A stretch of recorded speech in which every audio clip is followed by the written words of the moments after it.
Ambassador Gardner, is it too soon to talk about lessons learned from the war in Ukraine? Because the war is going on, but I am wondering if, even at this point, we can learn something. A lot of the lessons will become clear over time, excuse me, but there are some lessons we can draw already. The first main lesson is that energy security matters. You know, this is a lesson we should have learned a long time ago. When I was at Post in 2014, we knew that decisions were taken in Europe, including particularly in Germany, that were short-sighted.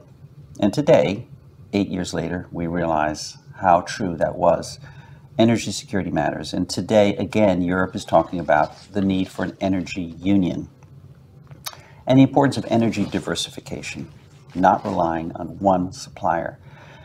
I mentioned in our session here that dependence on Russia for gas in Germany went up after the Crimean War. Didn't go down, it went up. The second lesson, which we should have learned, but now we are learning, is the importance of military security. Europe hadn't learned that lesson before. There wasn't really an understanding of a foreign threat, particularly of a Russian threat. And today, obviously, now more and more Europeans understand that there is a threat and Europe needs to spend more and better. So do you think now that NATO has found a new and more important role, and we must forget what President Macron, if I'm not mistaken, said a few years back about a brain-dead NATO? He was trying to be provocative, Of course. which was successful, and he sparked a debate. And absolutely, you're right, this conflict has revived NATO, and clearly given it a new lease of life, a new purpose. But beyond NATO, the importance of understanding that freedom is not free, to use a phrase that's often used, but it's very true. Unfortunately, the lesson is learned, we have to pay for this. And I say unfortunately because, of course, we're all suffering still from the consequences of the pandemic. A lot of individuals and small and medium-sized enterprises have suffered the consequences of the pandemic and high energy prices. But we have to understand that more is at stake than just Ukrainian security. Our own security is at stake. The principle that countries cannot be invaded in the 21st century.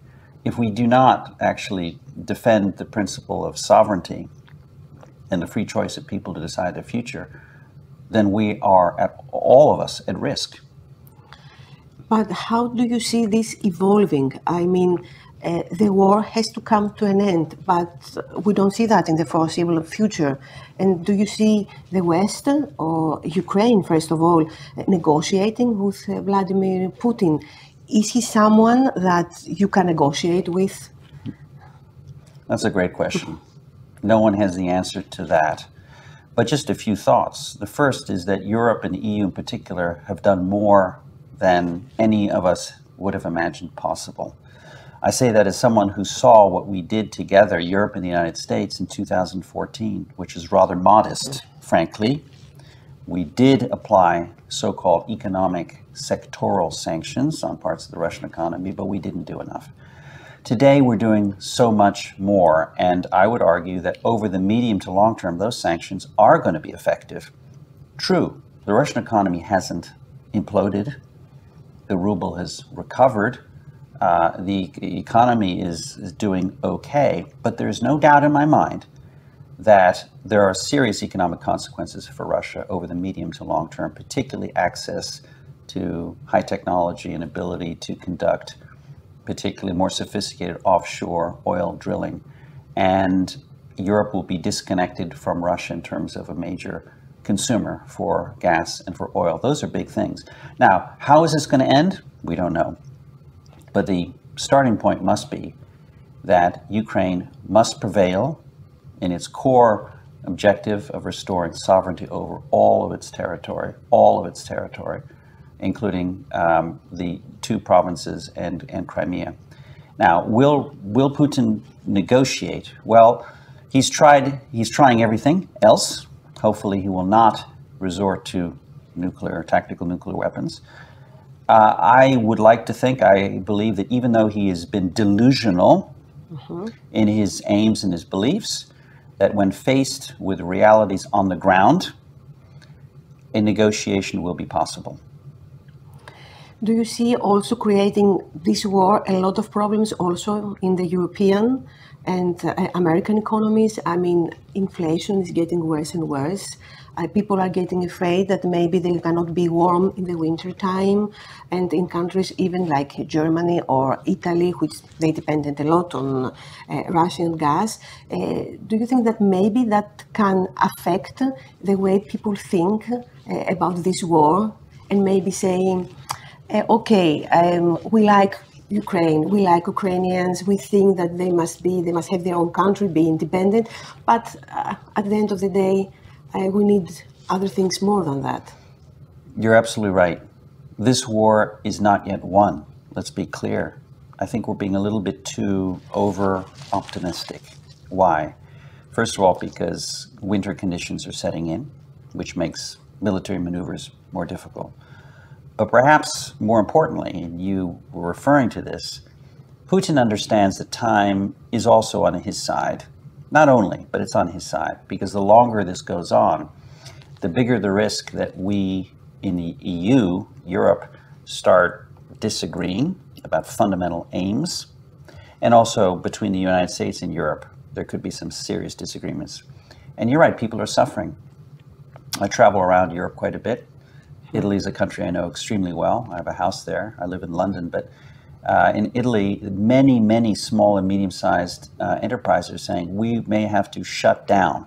We cannot survive these prices, even though they are capped. We cannot survive these prices. Food prices are going up. A lot of people are saying, how do we pay for food and pay for our utility bills and our heating?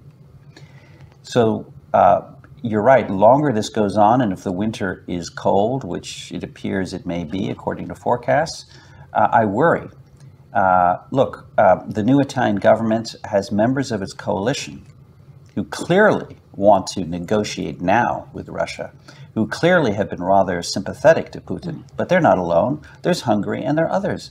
And even in Germany, many consumers are saying what you're just saying. Do we really want to continue suffering for a war that seems far away? And that narrative may become stronger. Now, I want to ask you also a question about Turkey. There have always been tensions between Greece and Turkey. We see now some different things about Recep Tayyip Erdogan. I cannot say that it reminds me a little bit of Putin. No, that's exaggeration. But it's not the Erdogan that we knew in the first years of his when he was prime minister and then when he was president. Are you worried? Are you more worried today about Greek-Turkish relations, that we may have a warm incident, as we say in the Aegean, that maybe things can get out of hand? Maybe because there is after the pandemic, maybe because of the war in Ukraine, or all the atmosphere that we are living now? Look, great question, but I'm not an expert, so I'll be really brief. I hope that's not the case, because despite all of the challenges that Erdogan poses, Turkey clearly is a critical strategic member of the alliance. Yes, he's played a rather complex role straddling both sides in this conflict, but in some instances, for example, in the export of grain from Ukraine, he has played a positive role. And in other ways as well. We have to accept the situation as being highly complex, and I hope that we can maintain friendly relations for many reasons, including that the Mediterranean is opening up as a really critical new area for gas supplies. And to the extent that, and here I'm thinking of Cyprus particularly, if we can together harness those new areas of offshore deposits around Cyprus and now Israel and Lebanon and so forth, this could really be a key answer to energy insecurity in Europe. Thank you very much. Thank you very much, Ambassador. Thank you. Thank you.